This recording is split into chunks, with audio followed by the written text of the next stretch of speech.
नमस्कार बंधुगण मु संजय मु आपको एसएन एजुकेशन चैनल को स्वागतम जनाऊँगी।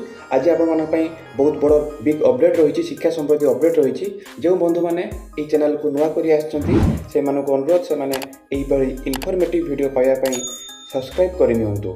चलो देखा कौन अपडेट रही।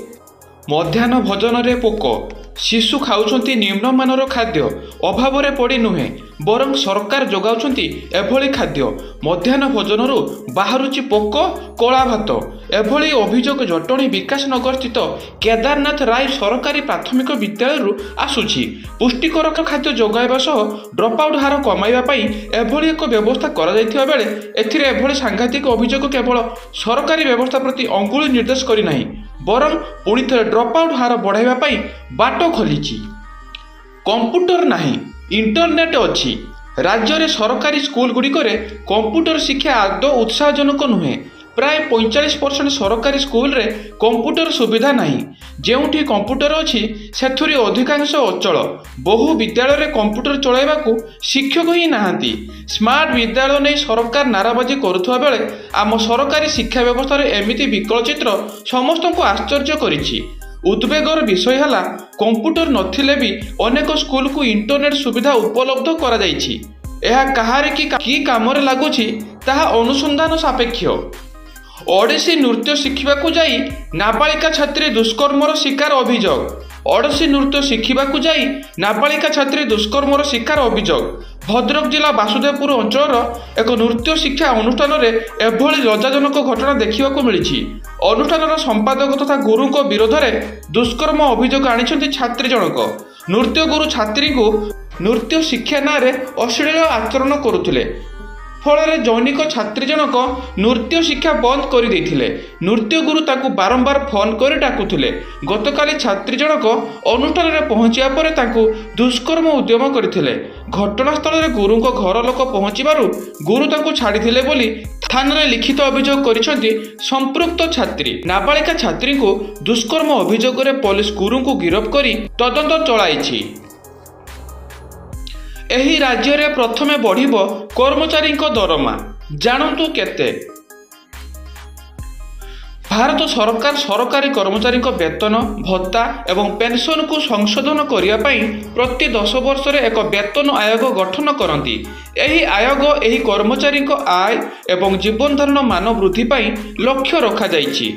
संप्रति अष्टम वेतन आयोगर घोषणा कर्मचारी एवं पेंशनभोगी मध्य खुशीर लहरी देखा मिलिबो। सप्तम वेतन आयोग समय रे उत्तर प्रदेश महाराष्ट्र गुजरात एवं तमिलनाडु भली राज्य एही परिवर्तन को शीघ्र कार्यकारी करथिले। अपरपक्षे जेतेबेले एहा अष्टम वेतन आयोग को आसे उत्तर प्रदेश एवं महाराष्ट्र भली राज्य रे कर्मचारी माने अधिक सुविधा पाई पारंती। यह मुख्यतः यही राज्यगुड़िकर दृढ़ अर्थनैतिक अवस्था सहित सामान। राजनैतिक दल उभय केंद्रीय एवं राज्य स्तर में शासन करती।